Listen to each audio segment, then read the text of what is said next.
নমস্কার, সবাইকে happy new year জানিয়ে আমি আমার নতুন বছরের নতুন রেসিপি শেয়ার করছি। আজকের রেসিপিটা কিন্তু দারুণ খেতে হয়। আপনি মুখে দিয়ে এটা বুঝতেই পারবেন না জেলি খাচ্ছেন না চাটনি খাচ্ছেন। তো এটা কিন্তু আপনারা পরোটার সাথে খেতে পারেন বা এটাকে স্টোর করে রেখে দিয়ে সকালে ব্রেকফাস্টে যে কোনো বাচ্চাকে বা বড়দের জন্য যদি ব্রেডের মধ্যে জ্যাম বা জেলির জায়গায় এটা লাগিয়ে খান, তাহলে কিন্তু জাস্ট বুঝতে পারবেন না কি খাচ্ছেন, দারুণ খেতে লাগবে। তো আজকে কিন্তু আমাদের রেসিপি পেঁপের চাটনি। অনেকেই পছন্দ করেন, আবার অনেকেই কিন্তু কখনো খেয়েও দেখেননি যে কেমন খেতে হয়। আর এটা শুধু দেখলে হবে না, চটপট বাড়িতে ট্রাই করে আমাকে কিন্তু জানাতে হবে রিভিউটা কেমন হয়েছে। তো পেঁপে চাটনি করতে গিয়ে প্রথমে কিন্তু নিয়ে নিচ্ছি পেঁপেটা ক্রাশ করে নিয়েছি। আর কড়ার মধ্যে কিন্তু আমি সামান্য সাদা তেল গরম করতে বসিয়ে দিয়েছি। এবারে দেখে নেব পেঁপে চাটনি করতে গিয়ে ফোড়নে আমাদের কী কী লাগছে। ফোড়নে লাগছে তেজপাতা, শুকনো লঙ্কা, সাদা সর্ষে, এলাচ, কাঁচা লঙ্কা, জায়ফল আর সামান্য তেঁতুল। এগুলো কিন্তু আমাদের আজকে পেঁপের চাটনিতে লাগছে। তেল গরম হয়ে গেছে, তো আমরা প্রথমে ওতে অ্যাড করে দেব তেজপাতা, শুকনো লঙ্কা, কাঁচা লঙ্কা এবং এলাচ। এটা হালকাভাবে ভেজে নেব। সামান্য ভাজা হয়ে হালকা একটা গোল্ডেন কালার চলে এলেই, আসলে কাঁচা লঙ্কা তো বেশিক্ষণ ভাজা যায় না, দানাগুলো ফাটে। অ্যাড করে দেবো সর্ষেও কিন্তু সেম, এগুলো কিন্তু হালকা ভাজা হলেই কিন্তু ফাটতে থাকে, চারদিকে ছিটকে যায়, তো বেশিক্ষণ ভাজা যাবেই না। হালকা তেলের মধ্যে নাড়াচাড়া করে অ্যাড করে দিতে হবে পেঁপেটাকে দিয়ে ভালো করে নাড়াচাড়া করতে হবে। পেঁপেটা কিন্তু কেউ মিক্সিতে দিতে চাইলে মিক্সিতে দিতে পারেন, মিক্সিতে দিয়েও ক্রাশ করতে পারেন। আমি কিন্তু ক্রাশার দিয়ে ক্রাশ করে নিয়েছিলাম।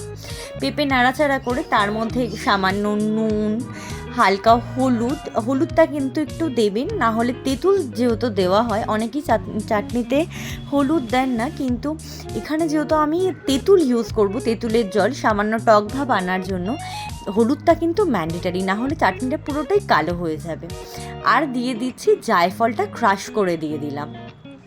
তো এভাবে কিন্তু সামান্য নাড়াচাড়া করে আমাদের কিন্তু হালকা একটু যখনই ফ্রাই হওয়া শুরু হয়ে যাবে, অ্যাজ ইউজুয়াল আমি ঢেকে রান্না করি, তো আমি কিন্তু চাপা দিয়ে দেবো।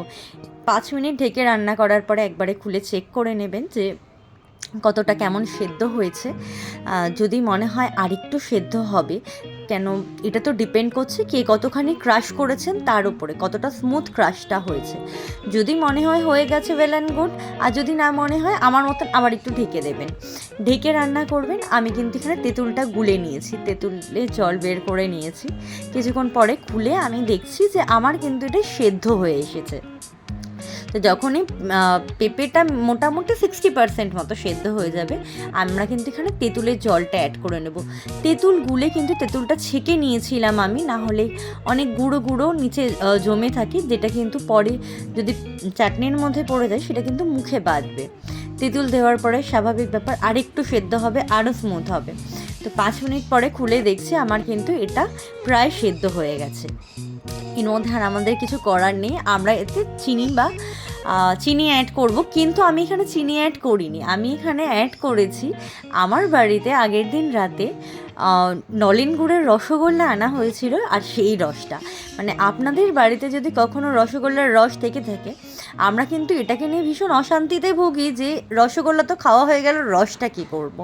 তো রসটা কিন্তু আপনারা যে কোনো চাটনিতে ইউজ করতে পারেন, চাটনির জাস্ট টেস্টটা চেঞ্জ হয়ে যাবে। তো আমি কিন্তু এখানে রসগোল্লার রসটাই ইউজ করেছিলাম, দেওয়ার সাথে সাথে ফুটে উঠেছে। চাইলে যদি আপনারা আরেকটু লিকুইড টেক্সচার চান তাহলে কিন্তু জল অ্যাড করবেন, আর যদি চিনি অ্যাড করেন তাহলে তো জল অ্যাড করতেই হবে। চিনি দিয়ে করলে চিনিটা পরিমাণ মতন অ্যাড করে নেবেন। এখানে আমার আর হালকা জল আমি মানে ভেবেছিলাম দেবো, কিন্তু আমি দিইনি একটাই কারণে, আমার এরকম গাঢ় গাঢ় চাটনিই ভালো লাগে। তো এটাকে কিছুক্ষণ রেস্টে রেখে দেবো, দেওয়ার পরে জাস্ট এরকম মানে অসাধারণ খেতে একটা চাটনি রেডি হয়ে যাবে। আমরা তো অনেক কিছু চাটনি খাই, আর এটার কিন্তু একটা সিমিলারিটি রয়েছে। এটা কিন্তু খেতে গিয়ে অনেক কেউ বুঝতে পারবে না যে এটা আনারসি চাটনি না পেঁপের চাটনি। তো